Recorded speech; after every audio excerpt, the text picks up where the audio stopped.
Abra comigo a sua Bíblia, por favor, em Gênesis, capítulo de número 3. Nós estamos num congresso de famílias e eu quero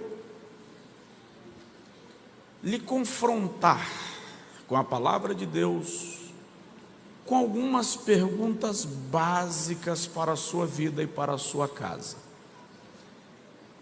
Gênesis capítulo de número 3, versículo de número 9.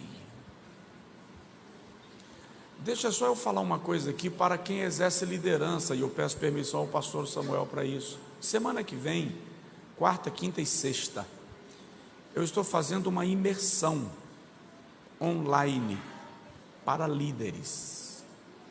O nome é Liderança Blindada.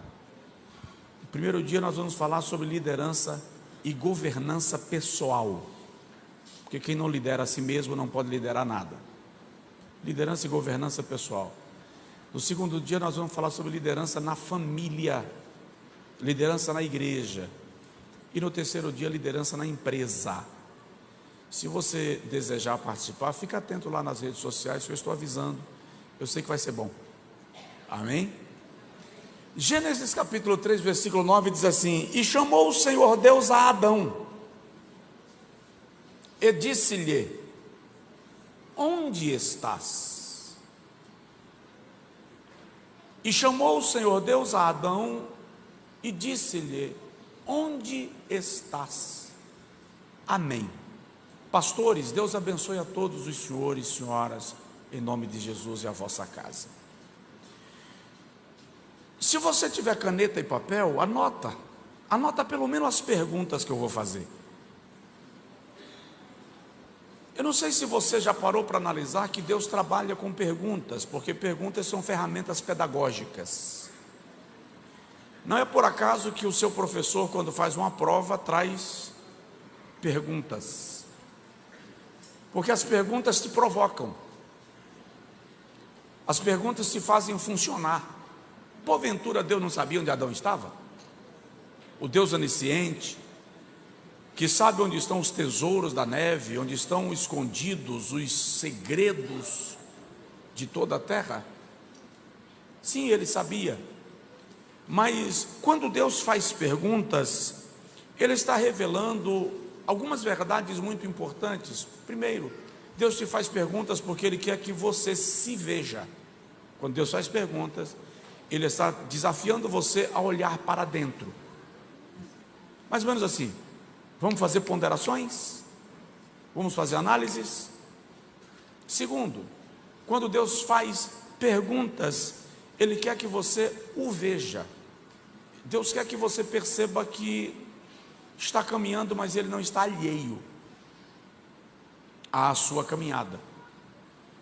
Quando Deus faz perguntas, Ele quer lhe confrontar. Deus está lhe confrontando. Perguntas normalmente constrangem. Perguntas inesperadas tendem a nos fazer engasgar. A gente responde qualquer pergunta com facilidade quando ela se trata daquilo que a gente faz, nossa profissão, nosso rendimento, nossos projetos, nossos propósitos. Mas perguntas pessoais normalmente provocam uma respiração forte. Você engole a saliva, ergue a sobrancelha para programar a resposta, porque perguntas pessoais confrontam. Perguntas pessoais às vezes constrangem. Mas o irmão vai observar que a Bíblia começa com perguntas. Deus pergunta para Adão: onde estás? Deus pergunta para Caim: onde está o teu irmão? Os inimigos de Jesus de vez em quando lhe confrontavam com perguntas, e você vai ouvir e vai perceber Jesus sempre respondendo uma pergunta com outra pergunta, levando os seus algozes e opositores a refletirem na pergunta que eles mesmos estão fazendo. Quando Jesus não respondia uma pergunta com outra pergunta, ele respondia a pergunta com um desafio: quem não tiver pecado, atire primeiro. Então ele estava sempre confrontando os seus opositores e indagadores. Num congresso de famílias, eu penso que há perguntas que nós precisamos responder, porque nós precisamos fazer análise. Raramente nós fazemos diagnóstico da nossa realidade. Sempre e por alguma razão somos aptos a fazer um diagnóstico da realidade alheia. Nós olhamos o carro do outro, se está limpo, se está sujo, a roupa que o outro veste, se é bonita ou se é feia, se está alinhada ou desalinhada. Nós olhamos a vida do outro e o detalhe, no mundo das redes sociais, nós somos muito levados à vida de vitrine. Então nós medimos as pessoas pelo que elas mostram ser, e raramente o que se mostra é exatamente o que de fato se é. As perguntas, portanto, vão nos levar hoje à noite a um diagnóstico pessoal. Você vai ser chamado a pensar no seu casamento. Você vai ser chamado a pensar na sua família. Você vai ser chamado a pensar nos seus filhos. Eu sei, vocês já ouviram pregações domingo, segunda, terça, quarta, quinta, hoje é sexta. Eu estou no 6º dia do congresso, mas não esquece, foi no 6º dia que Deus criou o homem. Então quem sabe Deus quer agora nos colocar pelo avesso, para dizer assim: vamos arrumar a casa, porque ela está precisando de alguns ajustes. Então, vamos lá, algumas perguntas básicas para o seu coração e para a sua casa. A primeira pergunta que eu quero lhe fazer agora à noite é: como você se vê? Como você se vê? Como você se define aos seus próprios olhos? A maioria de nós raramente tem uma análise de si mesmo. Poucos de nós param para fazer um diagnóstico íntimo e pessoal, honesto e verdadeiro. Raramente você para na frente do espelho desprovido de qualquer necessidade de hipocrisia para se enfrentar. Porque na frente das pessoas, de algum modo, você precisa de um quê de hipocrisia, você precisa de um quê de maquiagem. Mas eu estou falando agora você com você mesmo, sendo honesto consigo mesmo, parar de mentir para si mesmo, considerar como você se vê na situação e no cenário que você está vivendo hoje. A Bíblia Sagrada diz lá em Números, capítulo de número 13, lá nos versículos 29 e 30, quando Moisés mandou 12 espias para observarem a terra de Canaã. Eles retornam de Canaã e quando chegam diante de Moisés, eles dizem assim: os habitantes da terra são gigantes, e nós somos, aos nossos próprios olhos, como gafanhotos. Não eram os gigantes que os viam como gafanhotos, eram eles quem se viam como gafanhotos. Então a pergunta é: como você se vê? Se fosse fazer agora um diagnóstico de você mesmo, e se nós estivéssemos num seminário, com tempo de aula, e eu distribuísse para vocês um questionário para fazer um diagnóstico pessoal, como você se definiria? Porque a maneira como você se define fala muito de como você define o outro. É muito interessante nós entendermos e percebermos que o meu referencial de amor para com o próximo é Cristo.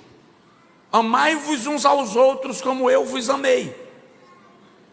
Mas o meu parâmetro de amor para com o próximo é o amor próprio.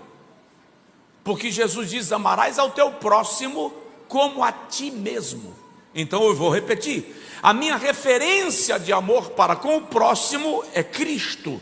Amai-vos uns aos outros como eu vos amei.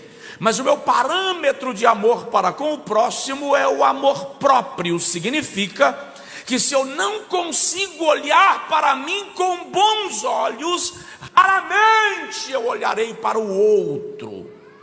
com bons olhos. E aí entenda que muitas vezes o pré-julgamento que você faz do outro é com base no julgamento que você tem de você. Então normalmente eu estou atribuindo ao outro o reflexo daquilo que eu vejo em mim. Pergunta para o seu vizinho, como você se vê? Isso é muito importante, porque você não pode esperar que alguém dê valor em você àquilo que você mesmo desvaloriza. O Senhor Deus olha para nós como imagem e semelhança sua, reflexos da sua glória. Mas eu tenho me deparado na igreja com crentes cheios do Espírito Santo, ou pelo menos eles têm essa convicção de que são cheios do Espírito Santo. Eu tenho me deparado na igreja com pessoas tradicionalmente na igreja, mas com a visão terrível de si mesmos. Gente que não conseguiu perdoar, gente que não conseguiu se curar, gente que não consegue se valorizar, gente que foi rechaçada, achatada, esmagada a vida inteira e que hoje vive dando respostas. As suas reações são reações às suas dores. Que tipo de imagem os seus pais imprimiram em você acerca de você mesmo? Que tipo de imagem estamos imprimindo nos nossos filhos acerca deles mesmos? Essa é uma análise importante, por quê? Porque o homem que se vê de forma ruim vai se casar com uma mulher e ele estará feliz, não quando ela está feliz, mas quando ele consegue torná-la amarga. Porque a imagem que ele tem dele é tão ruim que ele só se sentirá realizado quando o outro estiver pior do que ele.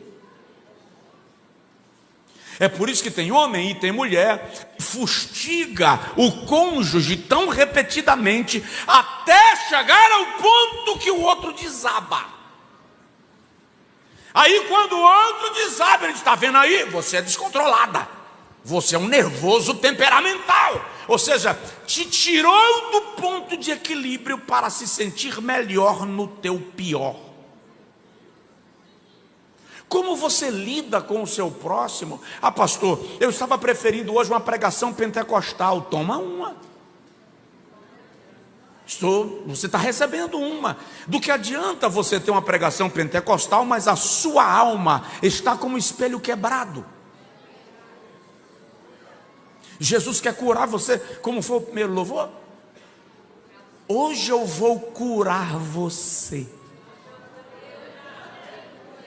A cura da alma exige confronto. A minha alma precisa se enxergar, se ver, identificar o meu problema. Nós vivemos, inclusive, em um mundo que as pessoas estão no extremo ou no outro. Ou elas são emocionalmente frias, ou são hipersensíveis. Pessoas emocionalmente frias não se importam com o sofrimento alheio. Pessoas hipersensíveis se ofendem com tudo. O Espírito de Deus quer tratar a nossa vida de modo que a nossa alma esteja curada, a ponto de que a dor do outro nos importe, mas nós não nos tornemos hipersensíveis com a dor alheia, porque o hipersensível não consegue cuidar do outro. Então observe, pessoas curadas não são orgulhosas. Pessoas curadas não são arrogantes. Na verdade, a arrogância é a prova do teu complexo de inferioridade.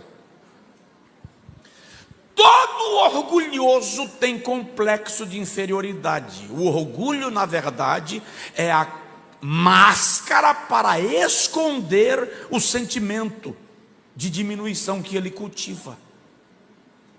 Então a maneira como você vê a sua mulher, a maneira como você vê o seu marido, a maneira como você vê o seu filho, como você vê o seu vizinho, como você vê o seu sócio, está muito relacionada à maneira como você enxerga a si mesmo. Diga comigo: Senhor, mostra-me como eu me vejo e me mostra como o Senhor me vê. Somos aos nossos olhos como gafanhotos. Eram eles quem se viam como gafanhotos.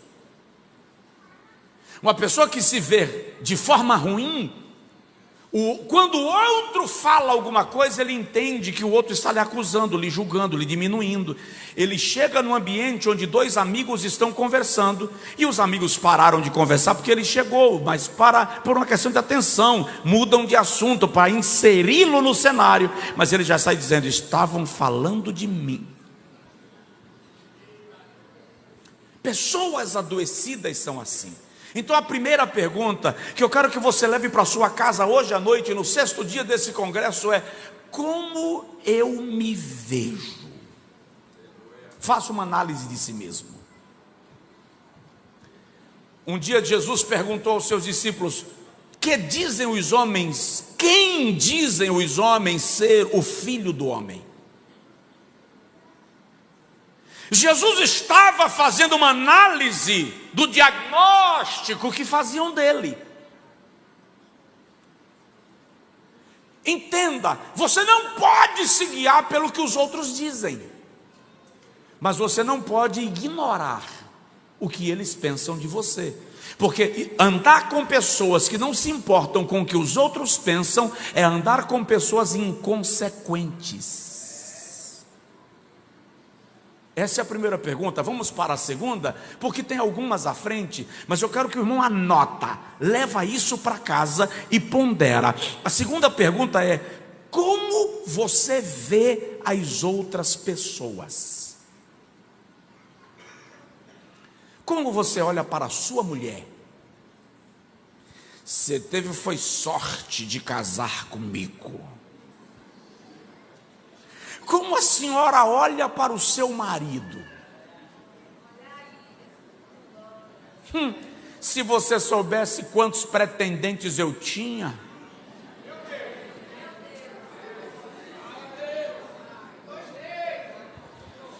Como a senhora enxerga seu filho, sua filha?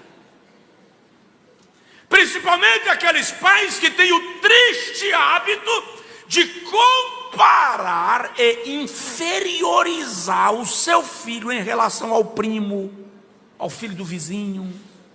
Você vai achatando o seu filho e tirando dele a capacidade de ser flecha.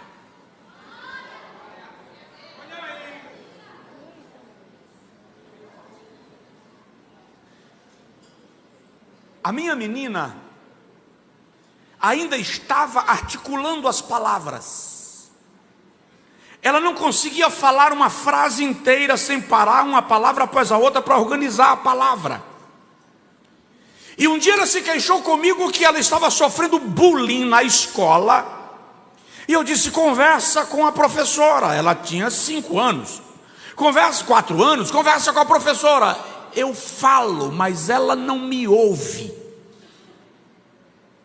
Aí eu fui lá e falei: professora, a minha filha está sofrendo pressão aqui por parte de um coleguinha, eu preciso que a senhora se atente para isso. Aí a professora falou assim: mas ela não me disse. Eu disse: ela disse, professora. Não, mas não falou. Então fala agora, minha filha.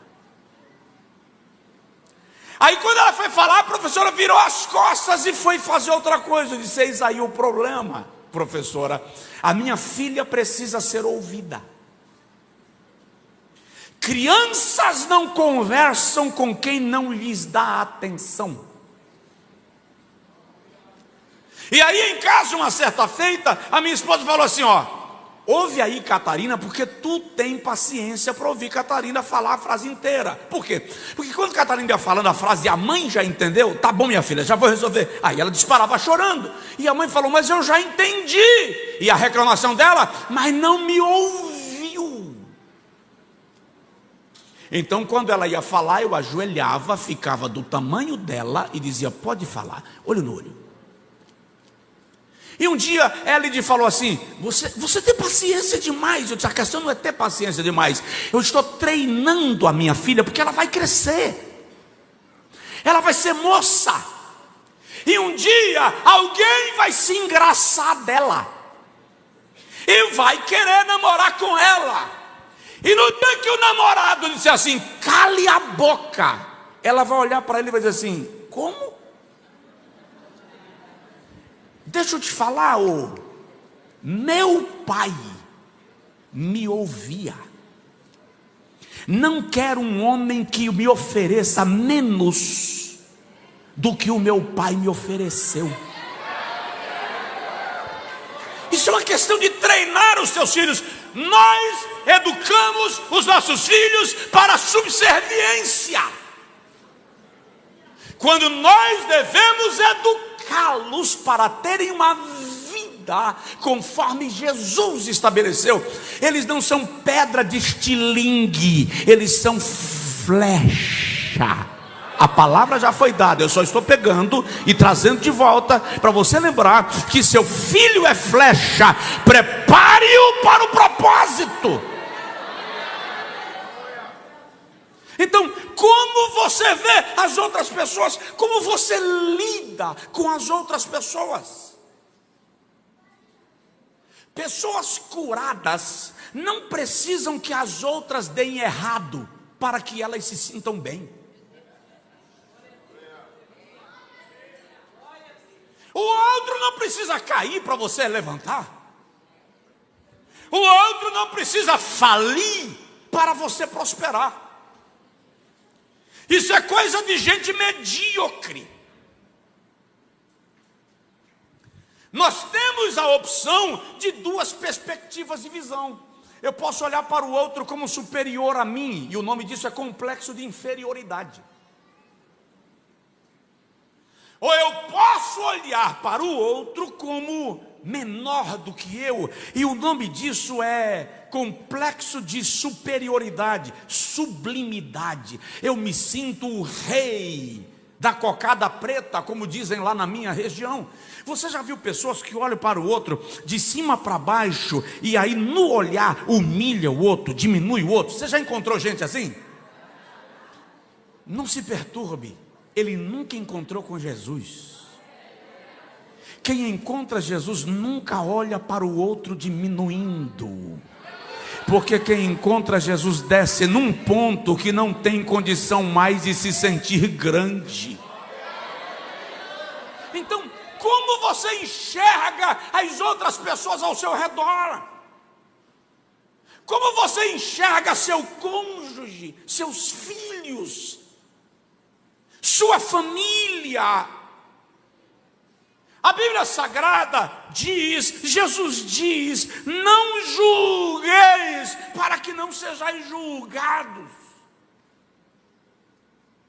Agora observe, quando eu julgo o outro moralmente inferior a mim, é porque eu me sinto superior.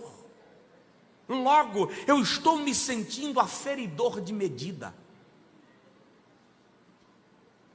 Quando eu olho para o outro e o julgo menor, pecador, e com o poder de sentenciá-lo, logo eu estou me sentindo perfeito e me colocando no lugar de Deus.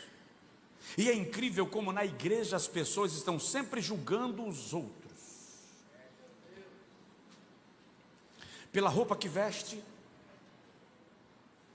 por aquilo que alguém falou a respeito de tal pessoa, e você estabelece já um diagnóstico e trata essa outra pessoa com base no que te disseram dela. Então, como você enxerga essa pessoa que está sentada do seu lado? Como você a mede? Qual o seu pensamento acerca dela? Eu tenho que agilizar porque eu tenho algumas perguntas. E isso aqui define muito o seu casamento e sua família. Como a senhora olha para o seu marido? Como o senhor olha para a sua mulher? Como vocês olham para os seus filhos? E fica comparando o seu filho com o filho do seu irmão e com o filho de... Tudo isso é doentio. E o Senhor quer trazer cura para a sua casa. A Deus vai entrar lá em casa e vai fazer um milagre. Tem milagre que não é Deus quem faz, é a sua mudança de atitude.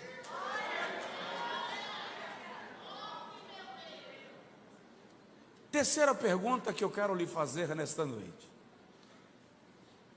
a quem você ouve? Quem são os teus conselheiros? Que tipo de podcast você ouve? Quais são os artigos que você se ocupa em ler? Quais são as ideias que você dá tempo para aprender? É incrível a quantidade de gente dando tempo para banalidades. Quem você ouve define muito o que você acredita. O Senhor Deus disse a Adão: de toda árvore do jardim poderás comer, mas da árvore do conhecimento do bem e do mal, dela não comerás. A serpente chega para Eva e diz assim: é assim que Deus disse. Veja que há um trocadilho, um sofisma. Deus disse: de toda árvore do jardim podereis ou poderás comer, mas da árvore do conhecimento do bem e do mal, dela não comerás. Quando a serpente conversa com Eva, ela diz assim: foi assim que Deus disse, de toda árvore do jardim não podereis comer. Deus não disse isso. Deus disse: de toda árvore poderás comer. A serpente diz: Deus disse que de toda árvore vocês não poderão comer. Aí Eva diz: não, ele disse que de toda árvore poderemos comer, mas da árvore do conhecimento do bem e do mal, disse Deus, dela não comereis, nem nela tocareis. Deus não disse isso. Uma mentira, um sofisma maligno gerou um acréscimo da fala de Eva. A brecha para a ruptura estava aberta. Aí Eva vai e ouve a voz da serpente e come do fruto. E o texto é muito claro, ela leva para Adão, e Adão, ouvindo a voz da sua mulher, comeu do fruto. Eva ouve a voz da serpente, Adão ouve a voz da mulher, e ambos esqueceram da voz de Deus. E sabe o que é interessante? A raça humana não pecou em Eva. A raça humana pecou em Adão. Porque quando Deus disse, pode ler o texto, Gênesis 2:16, 17, de toda árvore do jardim poderás, ele não disse podereis, poderás. Eva é criada ali no versículo de número 18. Deus usa o verbo na segunda pessoa da conjugação verbal, mas no singular, porque ele está falando com Adão. De toda árvore poderás, tu poderás, mas da árvore do conhecimento do bem e do mal, dela não comerás, porque no dia que dela comerdes, certamente morrerás. A ordem era para Adão.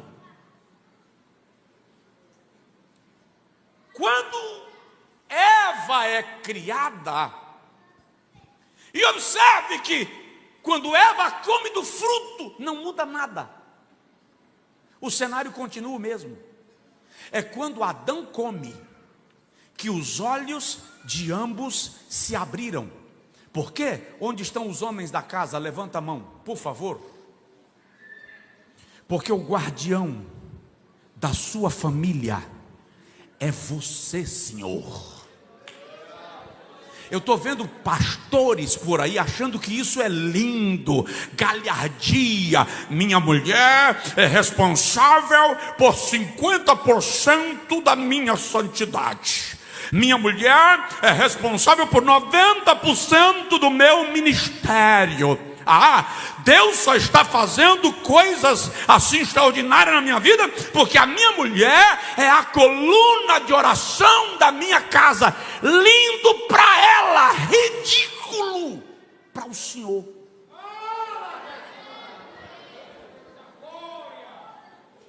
O sacerdote da casa é o Senhor. O líder espiritual da casa é o Senhor. O Senhor é o escudo que deve blindá-la e blindar os filhos espiritualmente falando. Eu não estou diminuindo a mulher, eu estou dizendo que Deus lhe deu o papel de prover, cuidar e guardar.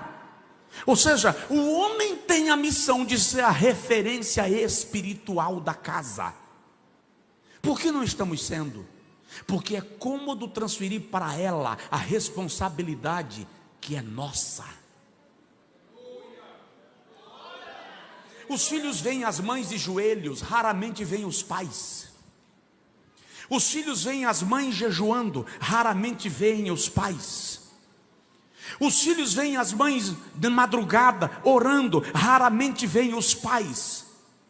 Fomos tornados uma geração de homens frouxos espiritualmente, sem disposição sacerdotal, e é preciso resgatar o sacerdócio. Os nossos filhos precisam nos ver como homens espirituais. A terceira pergunta é essa: a quem você está ouvindo? Quem são seus conselheiros? Aí eu te digo, você está numa crise no teu casamento e vai ouvir alguém que tem inveja de você? Não ouça quem tem inveja de você. Não ouça quem quebra princípio de autoridade. Não ouça quem não honra sua liderança, quem não honra a sua própria família, quem não honra a sua própria vida. Não ouça quem não ouve a Deus. Não ouça quem se aproxima para falar mal de outrem. A quem você está ouvindo? Quem ocupa teu tempo? Quem toca no teu carro? Tem alguém aí ou estou só? Pergunte aí para a pessoa do seu lado: a quem você está ouvindo?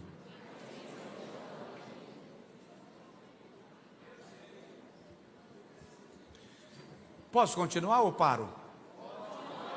Para, pastor, está tarde.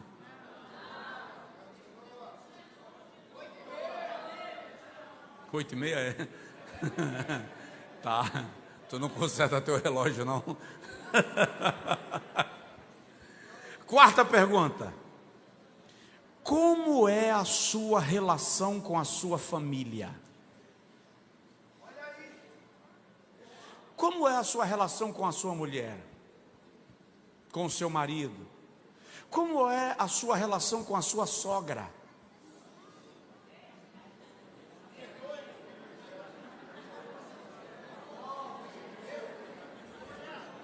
Eu conheço uma mulher na Bíblia que foi abençoada só porque cuidou da sogra, Ruth. E deixa eu te falar uma coisa, pastor Samuel: sogra raramente tem problema com genro. Sogra só tem problema com genro quando ele é um mala, ou quando ela é muito complicada. Problema de sogra normalmente é com a nora. Não entendi, pastor. Toda sogra aqui sabe disso. Porque a sogra olha para o genro e diz assim: Deus me deu um filho. A mesma sogra olha para a nora e diz assim: tomou meu filho. Aí ela quer ensinar a nora a passar a roupa dele, quer ensinar a nora a fazer o feijão que ele gosta, quer ensinar a nora a fazer a barra da calça dele, e a nora vai inchando com isso. É verdade ou não? Como é a sua relação com o seu cunhado?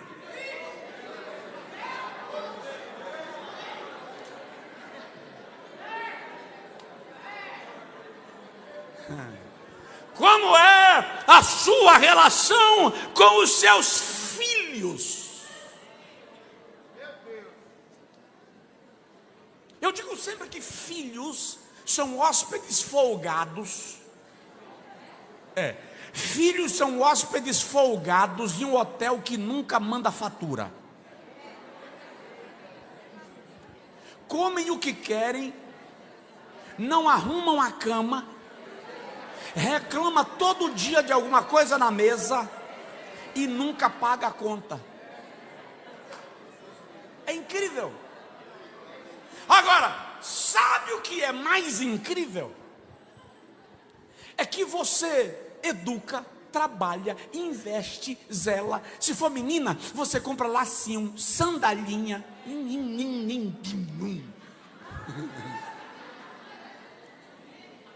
Aí um dia ela chega para você e diz assim: papai, eu te amo,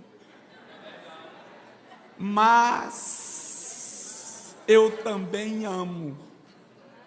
Aí o cara mareja os olhos, quer chorar, e ela vai lhe apresentar um cidadão, e você não sabe se faz um holocausto, transforma ele em cordeiro,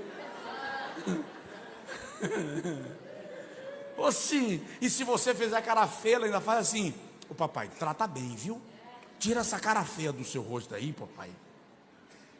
Nunca pagaram a conta, e agora ainda traz mais alguém no fim de semana para aumentar o consumo. E sabe o que é interessante? Vai casar, filha linda, vai casar. Sabe quem paga a festa do casamento? O pai da menina. O cara está entregando a filha e ainda vai pagar a festa para o cidadão receber festa para ter a filha dele como esposa. E o lindo disso é que ela casa e vai morar em outra casa, e se no próximo final de semana ela não vier, você liga para saber por que não veio. Isso é família, e isso é extraordinário, porque é exatamente nessa expansão que vem a glória dos pais, porque a Bíblia diz que os filhos são a alegria dos pais, mas os netos são a glória dos avós. Mas a questão é: como é a sua relação com o seu filho?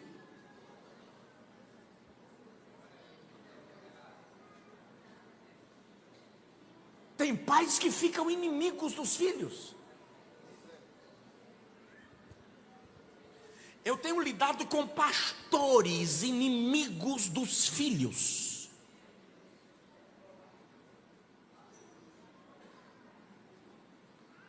Outro dia eu precisei lidar com um pastor que ameaçou matar o próprio filho. E foi o filho quem me ligou. Eu recebi a mensagem de uma filha de pastor que diz assim: pastor Josué, o que fazer quando você ama teu pai, mas parece que ele faz questão de ser odiado? Como é a sua relação com os seus filhos?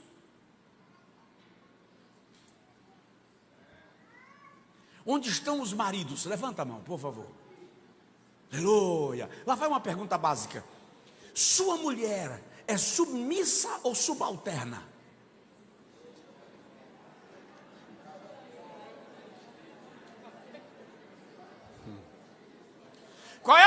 diferença, pastor? Submissão é ato espontâneo. Subalternidade é conceito de inferioridade. Você entende que é superior a ela. E o conceito bíblico de submissão não tem nada a ver com superioridade e inferioridade. A palavra submissão é a junção de duas palavras, sob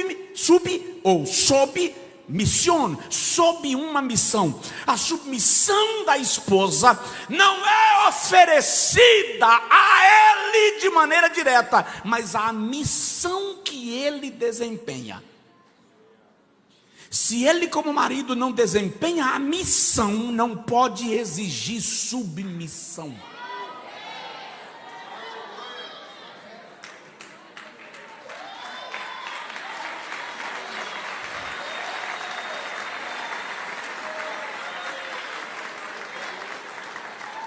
Aí eu pergunto: o senhor exerce autoridade ou autoritarismo? Sua presença dá conforto ou medo? Seus filhos se alegram quando o senhor está em casa ou se entristecem? Ô mãe, vale para a senhora. Porque tem mãe das quais os filhos têm medo. Tratam os filhos com espancamento. A senhora reconhece seu marido como cabeça ou o trata como cauda? Como é a sua relação com a sua família? É sério, gente, eu falei hoje à tarde com o pastor Samuel enquanto almoçava. Eu completei 51. E algumas chaves mudam. E uma das coisas que tem mudado no meu coração, eu quero que vocês pulem, eu quero que vocês chorem, eu quero que vocês falem em línguas, mas eu não quero que vocês vivam nada disso sem viver transformação. Então a palavra que o Senhor tem trazido à minha mente, antes de tudo, é palavra de diagnóstico, é palavra de autoavaliação, para que o poder que vai se manifestar em mim com lágrimas, com línguas estranhas, com movimento, com alegria, seja o resultado de uma transformação que Deus está fazendo em mim.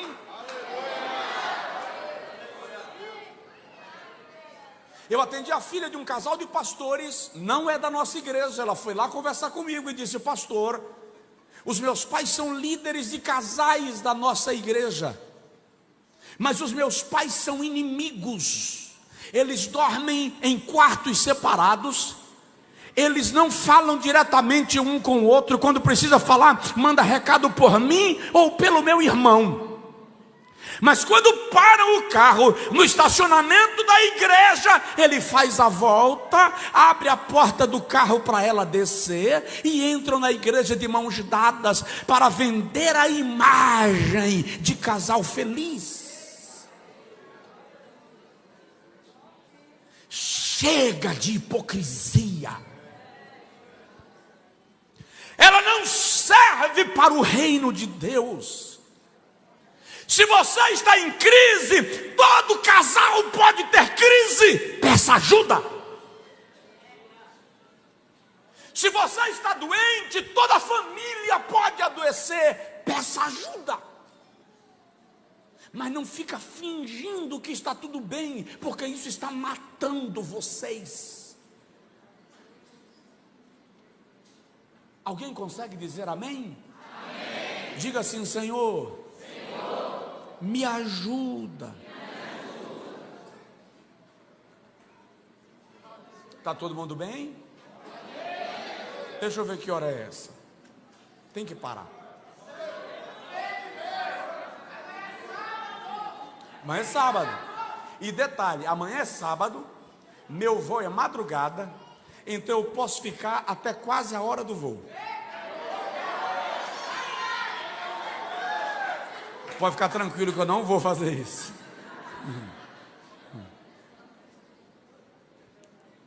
Como é a sua relação com a sua família?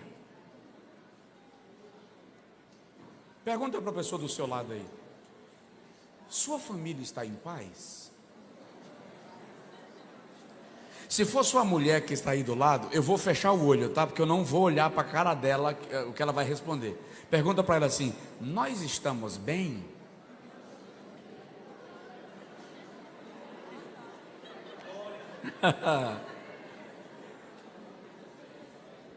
Porque muitas vezes está tão mal que o marido toma um choque quando ela chega e diz assim: quero o divórcio. Na cabeça dele está tudo perfeito, e na cabeça dela o mundo está desabando. E quer que eu lhe diga outra coisa? Homem, para pedir divórcio, espera uma briga. Quando eles estão no meio da briga, o mar pegando fogo, ele grita assim: e eu não quero mais, eu quero a separação, acabou. Ela não.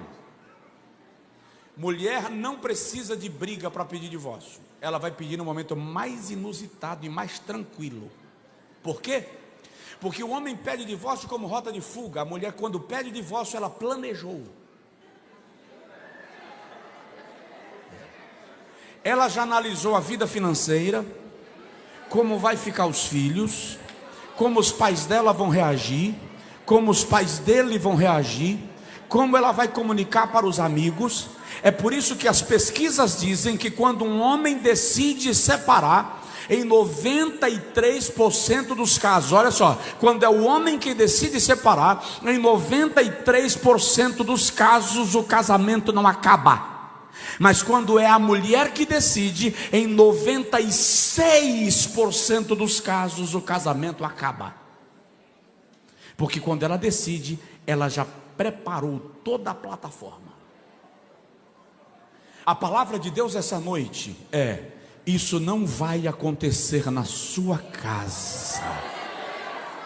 Segure na mão da sua esposa se ela estiver do seu lado. Segure na mão do seu marido se ele estiver do seu lado. Se o seu cônjuge não veio, mas seu filho está do lado, segura na mão do seu filho agora e declara comigo assim: na minha casa o adversário não vai transformar crise em tragédia. Nós declaramos: minha família está no altar de Deus.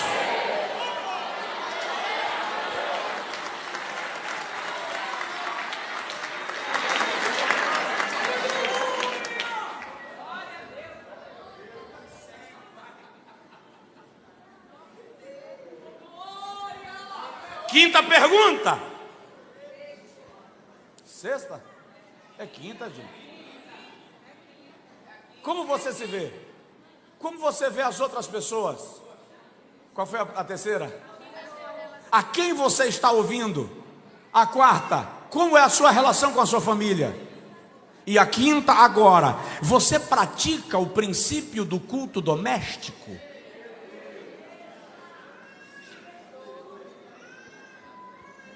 Na minha infância, culto doméstico na Assembleia de Deus, pelo menos era uma regra, toda a família praticava. Não, pastor Samuel, meu pai colocava para rachar, porque o culto doméstico na minha casa, quando eu era menino, era 2 horas da manhã, irmã Larissa. Era, meu pai 2 da manhã, saía acordando os filhos, trazia para a sala, para o culto doméstico, e para piorar, ele ia orando, e no meio da oração ele falava assim: Ruth. Isso era para Ruth continuar a oração do ponto que ele parou. Era a forma dele descobrir se Ruth estava dormindo de joelhos. Aí no meio da oração de Ruth ele falava assim: Josué. Era para eu continuar do ponto que Ruth estava. Gente, não sei faz isso. Mas lá vai. Vocês praticam em casa o culto doméstico? Já parou para analisar que quando Paulo diz enchei-vos do Espírito Santo, ele está numa sessão de admoestações domésticas em Efésios capítulo 5? Ele está orientando a esposa, orientando o marido, orientando os filhos. É uma sequência de orientação doméstica. Nós precisamos romper com a ideia mística de culto. Presta atenção, a palavra culto vem da mesma raiz da palavra cultura e da palavra cultivar. Ou seja, aquilo que eu cultivo é a minha cultura e a minha cultura é o meu culto. Então as pessoas pensam que para fazer culto tem que ter a harpa cristã, o púlpito, o violão, o que mais? Sofá. Quando vocês podem cultuar dentro do carro, viajando e celebrando a Deus, nos momentos mais inusitados. Porém, essa eu vou perguntar, seja sincero, quantas famílias aqui praticam o culto doméstico? Levanta a mão. Viu? O mínimo. Presta atenção. Aquilo que o seu último pensamento de hoje, quem está me ouvindo? O seu último pensamento de hoje será o seu primeiro pensamento de amanhã. Isso aqui está provado cientificamente. O seu último pensamento de hoje será o seu primeiro pensamento de amanhã. É por isso que muitas pessoas dormem a noite inteira e acordam cansadas como se não tivessem dormido. Porque elas dormem pensando nas contas que tem para pagar, elas dormem lembrando da briga que teve com o cônjuge, dormem lembrando da confusão na empresa, dormem com a porcaria do celular aberto na rede social.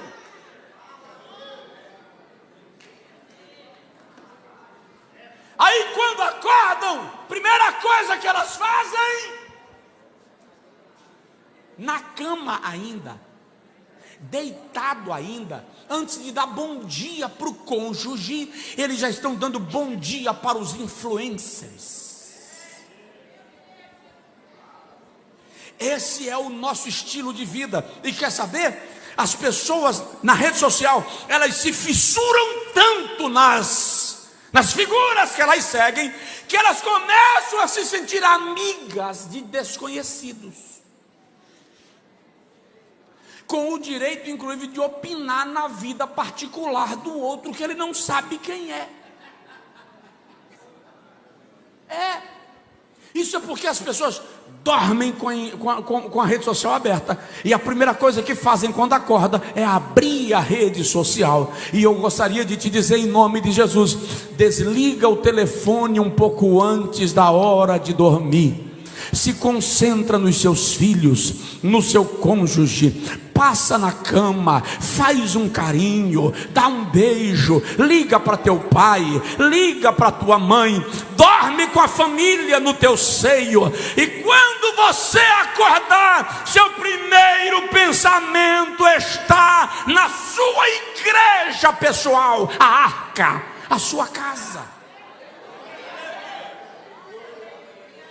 Então, pratique o culto doméstico. Coloca assim a mão no peito. Diga comigo: Senhor, eu me comprometo. A partir deste MIFAD, eu vou estabelecer na minha casa o culto do lar. Agora olha bem para cá, para os meus olhos verdes. Você se comprometeu. Se vira. Cumpre. Vou fazer mais 2 perguntas e paro. Eu tinha pelo menos umas 12. E é uma mais constrangedora que a outra. Mas deixa eu te falar, são perguntas que eu faço a mim. Então lá vai uma. Você já rompeu com as tradições pecaminosas da sua família?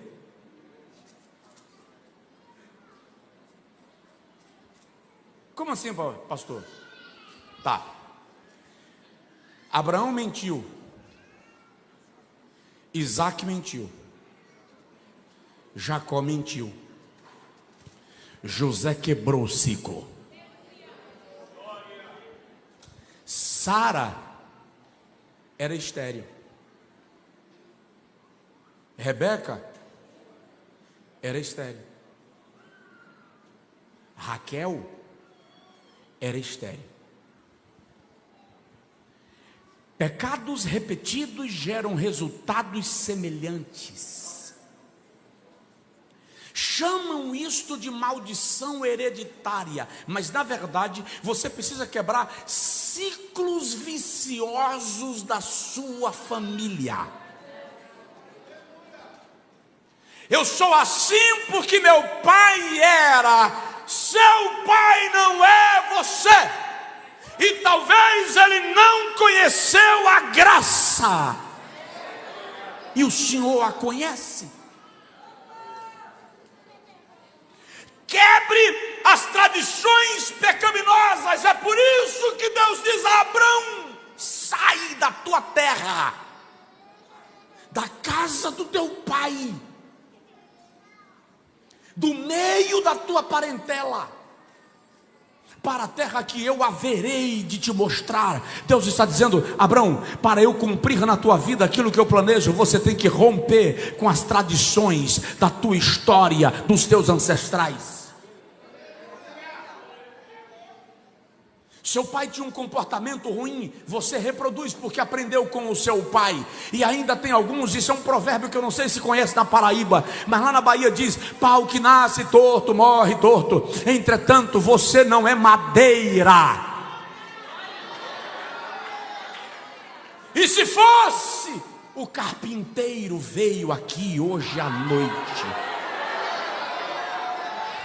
Quebre as tradições pecaminosas. Quando Jacó resolve ir embora, Gênesis 31, saindo da casa de Labão, com as suas duas mulheres e os filhos, Raquel rouba os ídolos do seu pai. Presta atenção, nós entendemos muito pouco de idolatria quando nós comparamos o que nós conhecemos como idolatria em paralelo com o que o Antigo Testamento relata. Roubar os terafins do pai era mais do que levar ídolos para adorar e fazer reza. Quem tinha os terafins ganhava o domínio do clã, se tornava a autoridade da família, porque quem tinha os terafins exercia sacerdócio sobre a família. É uma dispensação patriarcal. Raquel rouba os ídolos. E quando Labão chega e não encontra suas filhas, seus netos, nem Jacó em casa, e ele percebe que os seus ídolos foram roubados, a Bíblia diz que ele perseguiu a Jacó, coberto de ira. Chega um dado momento que Labão está a um dia de encontrar, de alcançar Jacó, e ele vai matar Jacó. Mas enquanto Labão dorme, ele está num lugar chamado Manaim. A palavra Manaim significa lugar de encontro. Enquanto Labão dorme, um exército de anjos passa. E um anjo chega para Labão e diz: não ouse tocar em Jacó. Não dirija a ele nenhuma palavra, nem boa nem má. Porque se você tocar em Jacó, não ficará vivo um só homem da sua descendência. Então no outro dia, quando Labão alcança Jacó, ele está manso. Mas ele diz a Jacó: se tu querias ir embora, por que não me deixastes despedir-me das minhas filhas? E ainda roubastes os meus terafins. Aquilo foi uma ofensa para Jacó. Trabalhei contigo 20 anos. Tu mudastes o meu salário 10 vezes. E eu nunca reclamei. Não roubaria os teus ídolos. Passa por todas as tendas, na mão daquele com quem estiver os teus ídolos, o tal morrerá. Labão saiu virando tudo. Quando ele chegou perto de Raquel, ele queria ver se os ídolos estavam debaixo do assento do camelo. Raquel disse: eu estou no dia do costume das mulheres, estou no período menstrual. Labão não a tocou. Os ídolos estavam debaixo do assento do camelo. E ela foi embora e levou os ídolos. Raquel ficou grávida. E no parto, ela morreu. Porque quando você sai arrastando as tradições idólatras e pecaminosas da tua família, você traz consigo toda a carga espiritual que eles viveram. É hora de libertação. E a libertação começa com ruptura. Eu tive na igreja uma senhora que todos os cultos, pastores, todos os cultos ela caía endemoniada. Ela caía endemoniada em escola dominical. Desculpa, mas para o cara cair endemoniado em escola dominical, o negócio está... por quê? Porque, não entendi, pastor. Porque a escola dominical tem uma metodologia, não tem aquele momento mas ela desmaiava, era um Deus nos acuda. E eu comecei a perceber aquilo, e um dia eu disse: eu vou conversar com essa irmã. Não é normal. Primeiro porque, olha bem para mim, eu não creio em crente salvo endemoniado. Não, rapaz, não. Onde o Espírito Santo habita, os demônios não podem encontrar espaço para entrar. Então, se entrou, tem alguma coisa errada, está faltando. Fui conversar com essa irmã. Minha irmã, qual é o mistério? Todo culto a senhora fica possessa. E eu aproveitei o menor culto da igreja, porque tinha menos gente. Ela fez assim: pastor, eu não sei, eu já parei de fumar, eu já parei de beber, eu desfiz todos os ídolos que eu tinha em casa. E ela foi falando tudo que ela já fez. Eu disse: minha irmã, tem algo, falta algo. Ela disse: a não ser que... Não, mas isso não. Eu falei: a não ser que o quê? Ela disse: pastor, é que eu tenho um cordão aqui no pescoço. E ela puxou o vestido e me mostrou. Era uma cordinha de sisal. E eu falei: que corda é essa? Ela diz: é um pacto que a minha avó tinha. Essa corda passa pelo pescoço, desce pela região interior das pernas, sobe pelas costas e termina com um nó no umbigo. Quando a minha avó estava para morrer, ela fez a minha mãe prometer que ela usaria, e a minha mãe usou a vida inteira. Quando a minha mãe estava perto de morrer, ela me fez prometer que eu usaria, e eu uso desde que a minha mãe morreu. E como eu já estou velha, eu estou inclusive em crise com a minha filha. Minha filha está minha inimiga, pastor, não quer falar comigo, porque eu já disse para minha filha que ela tem que usar. E agora minha filha se converteu também, e ela não quer usar. Eu disse: mas a sua filha se converteu, a senhora não. Eu preciso que a senhora aceite tirar isso. Não, pastor, mas eu prometi para minha mãe. Se minha irmã, a senhora entregou sua vida a Jesus, sua mãe não conhecia a graça de Deus. Quando a senhora prometeu, a senhora também não conhecia. Vamos romper com isso. Não, pastor, não vou tirar. Eu vou pensar primeiro. Mas minha irmã, a sua libertação depende de ruptura. Tá, pastor, eu vou pensar. Nunca mais voltou na igreja.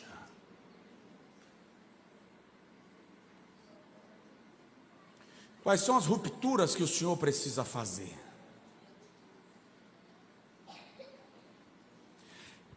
Pode falar? Para que a foto da ex-namorada no celular?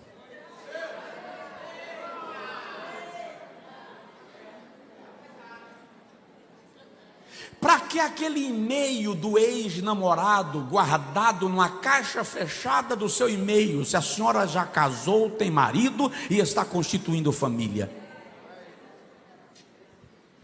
Para que a peça íntima da antiga amante guardada no canto da gaveta do guarda-roupa?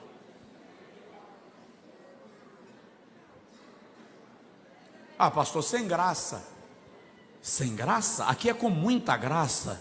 E eu não vou ficar como pregador hipócrita e menino. Estou falando, mas aqui não tem. Se o Senhor está me mandando falar, aqui tem. Eu não vim pregar para quem não veio.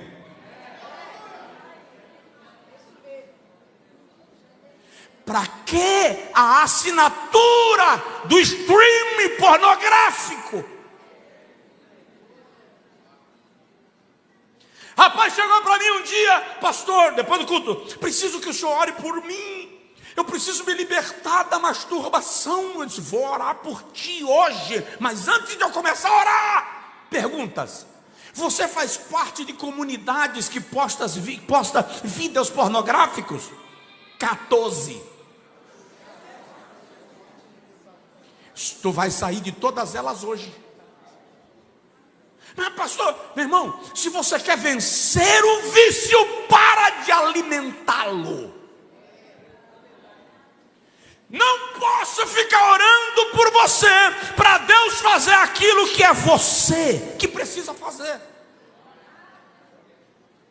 Então eu te pergunto: você já rompeu com as tradições de pecado da sua família?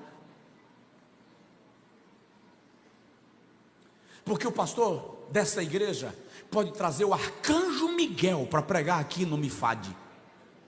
Se eu e você não tomarmos uma postura de ruptura, Satanás continuará tendo espaço na sala da nossa casa.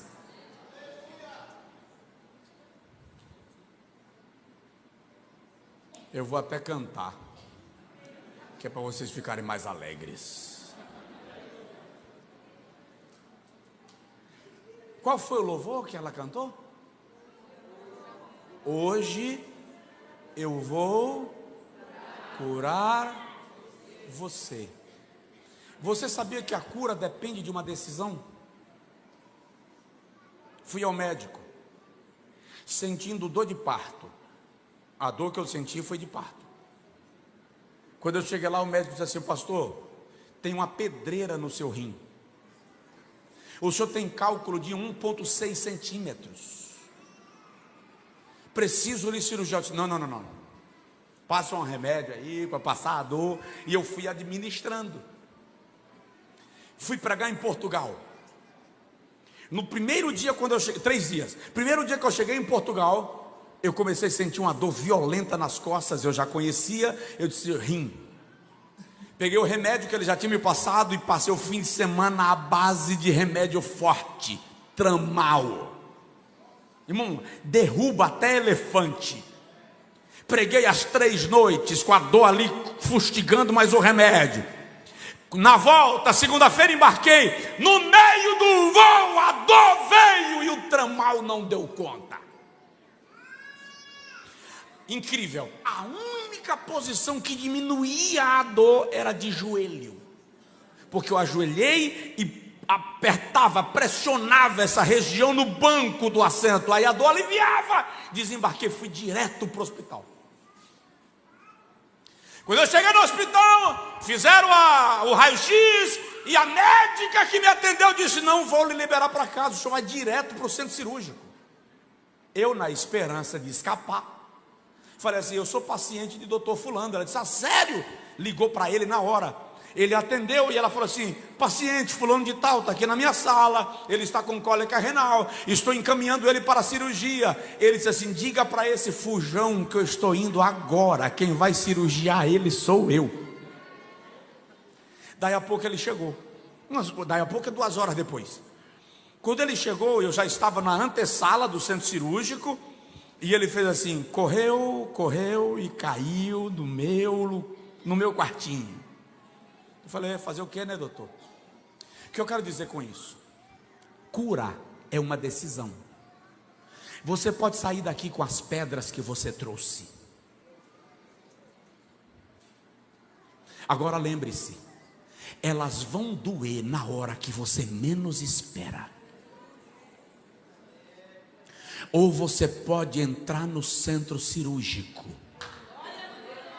e dizer a Deus: cura-me, cura minha família, cura a minha casa.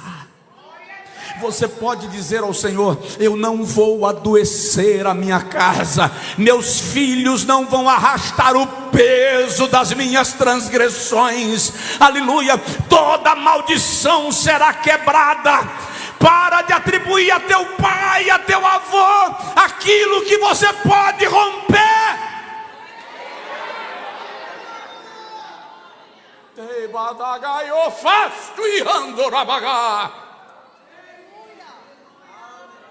Há uma palavra de Deus para alguém nesta noite dizendo: vou quebrar as cadeias se você se posicionar.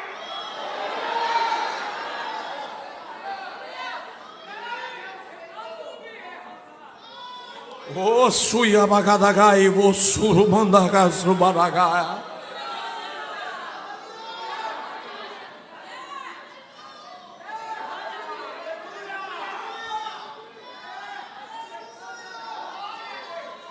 Eu vou parar aqui. As outras perguntas eu faço no próximo Mifade. A pergunta é: você quer ser curado? Quer que Deus entre na sua casa?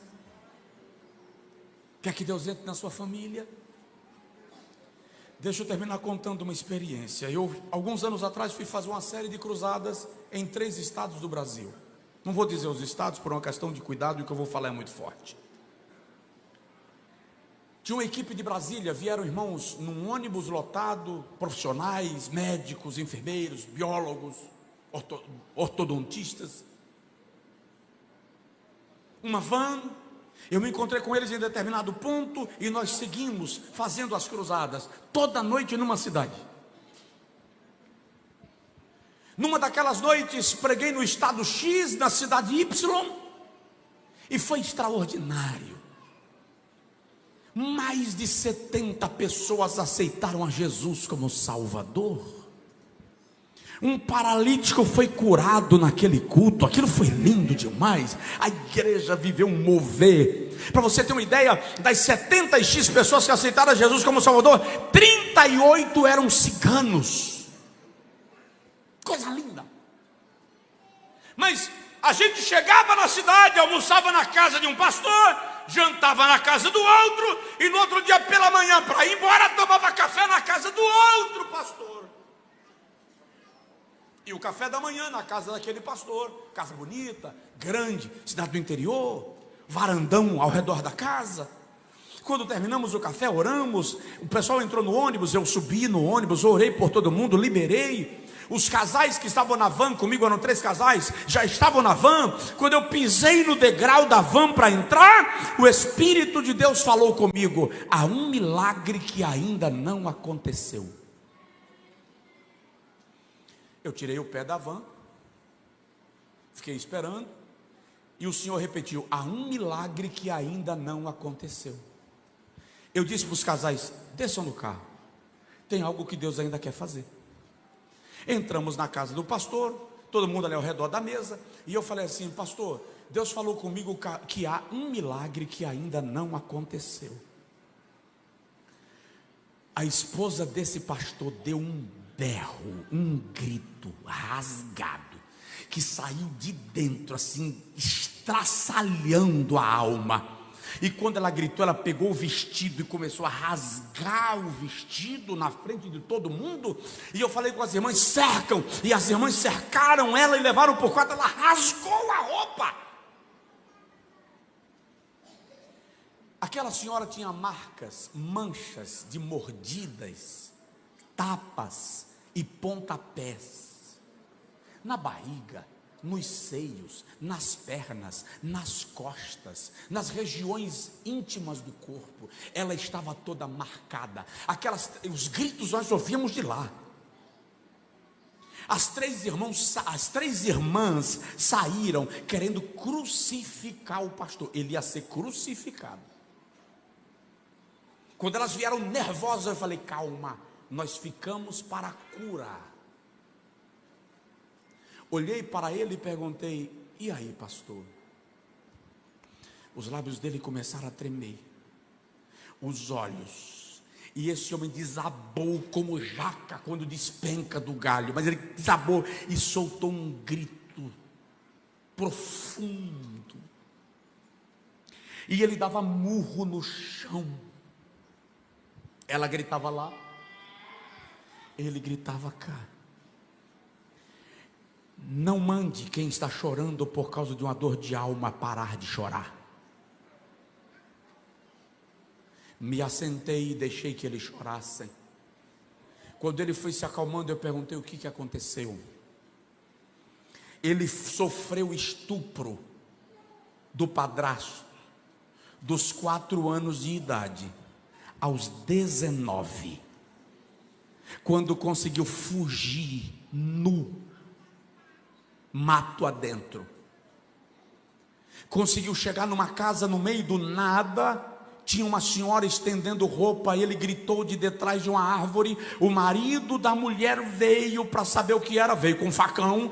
Ele explicou a situação, ensanguentado, com sangue escorrendo nas pernas. O homem deu a ele uma roupa, deu banho, deu comida, colocou ele na carroça, levou ele para a cidade.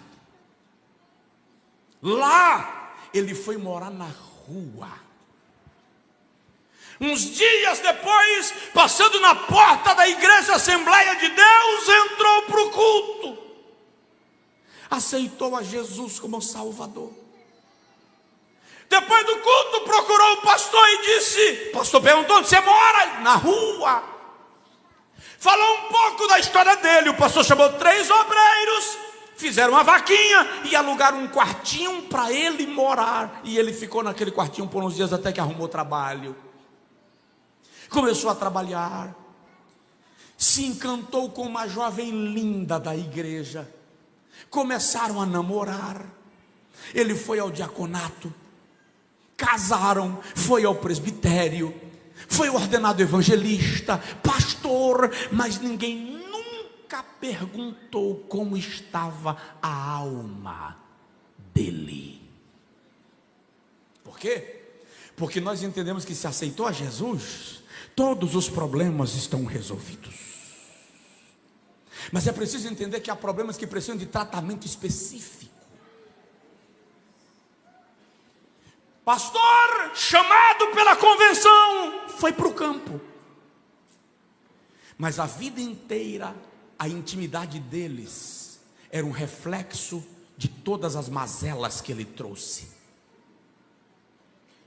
Perguntei para ela: por que a senhora não pediu ajuda? Ela disse: a quem, pastor?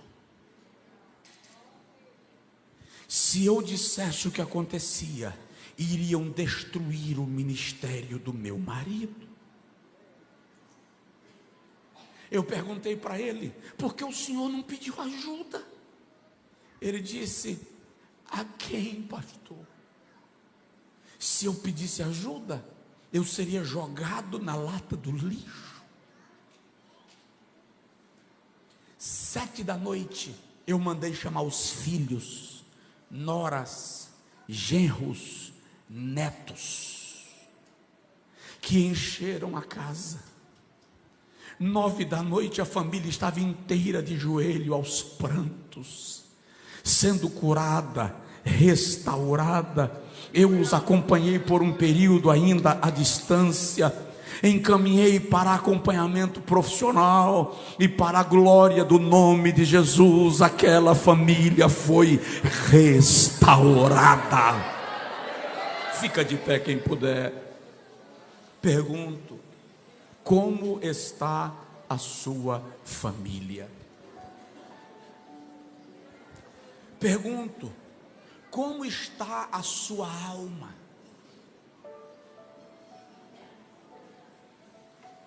As pessoas olham para nós, pelo nível de espiritualidade que a gente esboça, elas dizem: esse varão é uma bênção, esta varoa é uma bênção.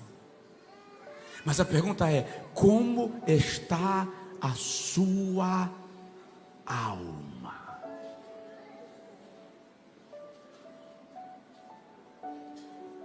É um congresso de famílias.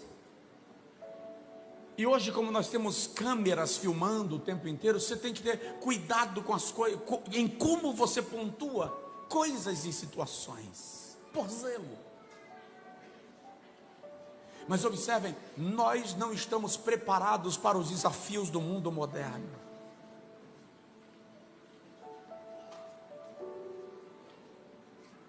Pastor Samuel, não faz muito tempo que eu fui perguntado. Um pastor ficou viúvo com menos de 30 anos.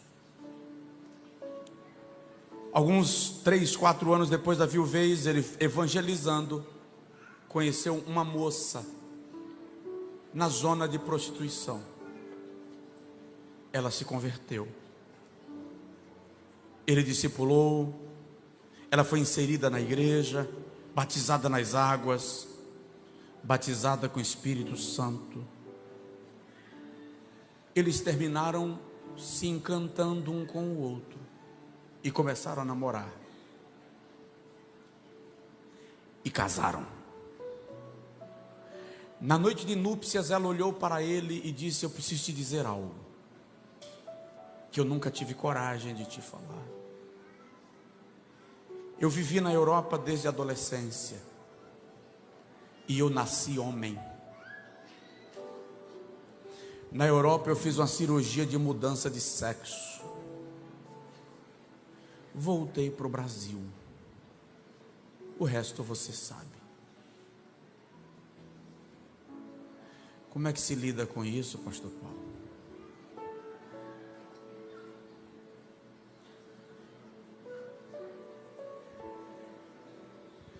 Que conselho você daria?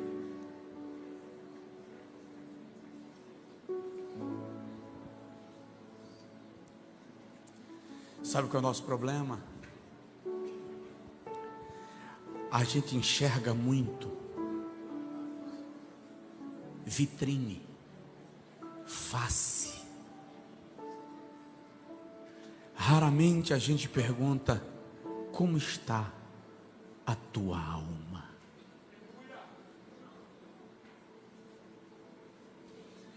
A pergunta de Jesus para você agora à noite é esta: como está a tua alma? Você está bem? Está bem consigo mesmo? Está bem com Deus? Você está bem com a tua família? Se não for pedir muito, pergunta para o seu vizinho: como está a sua alma?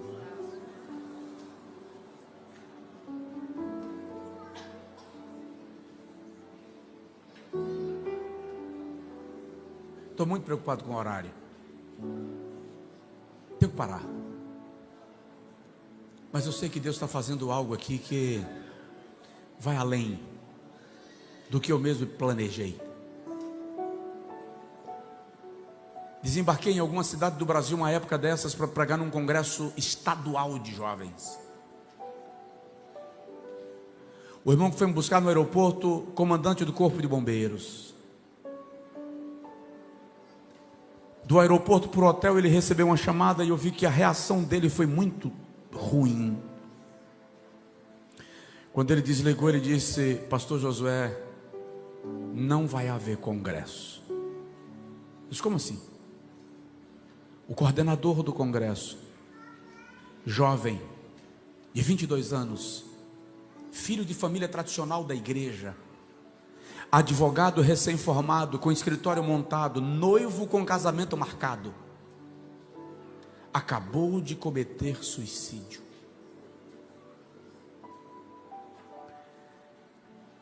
As pessoas começam a perguntar: será que foi salvo? Eu pergunto: como ninguém viu? Como ninguém percebeu o olhar apagado? Como ninguém percebeu o semblante abatido? O sorriso amarelo? Sabe por que não percebeu? Porque nós fomos chamados para olhar vitrine, o que as pessoas mostram.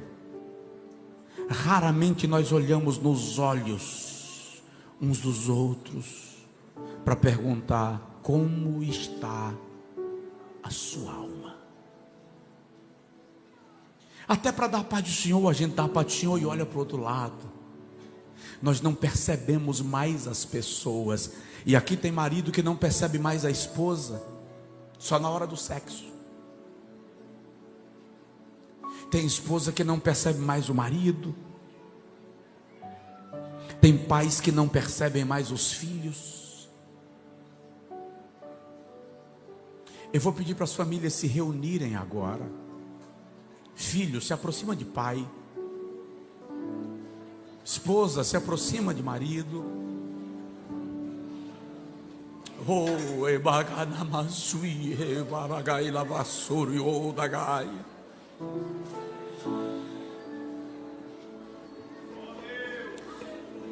Se seu marido não estiver, seu filho não estiver, não tem problema.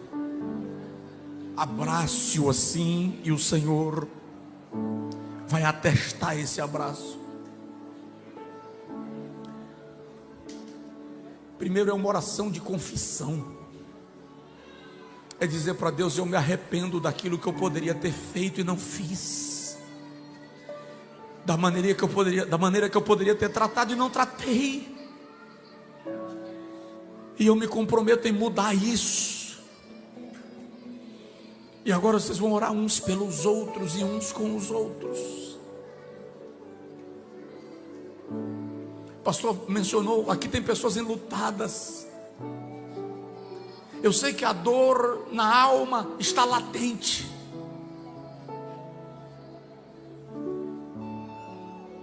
Mas eu oro agora para que estas famílias sejam curadas, restauradas,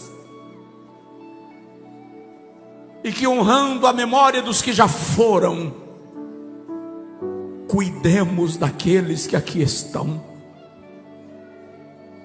Pai, o Senhor tem desígnios que são teus, e eu percebi que o Senhor conduziu a nossa reflexão numa direção distinta, mas é a tua direção.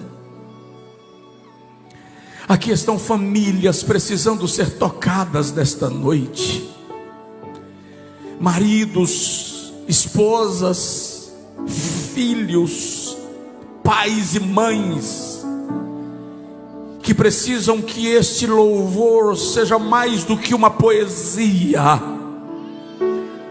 que este louvor seja uma experiência, que eles sejam curados,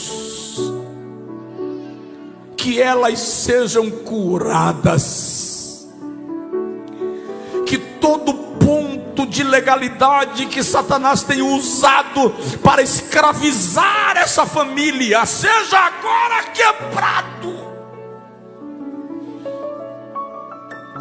Toda acusação do maligno seja cancelada, neutralizada.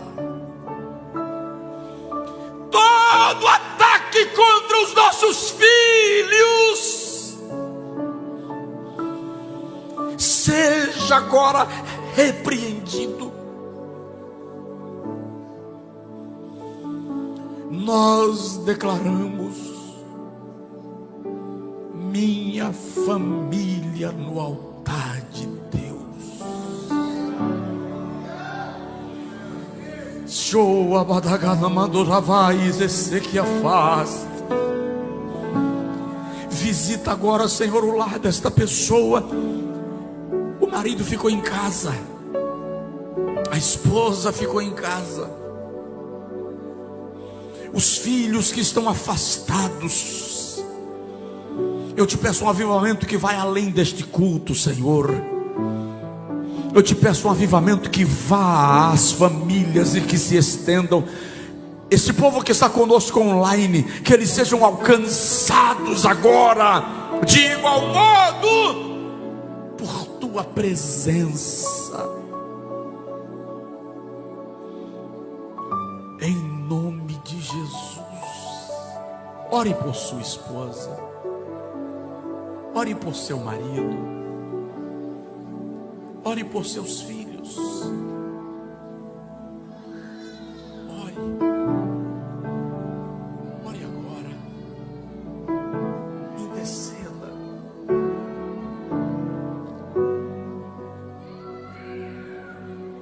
Em nome de Jesus. Em nome de Jesus.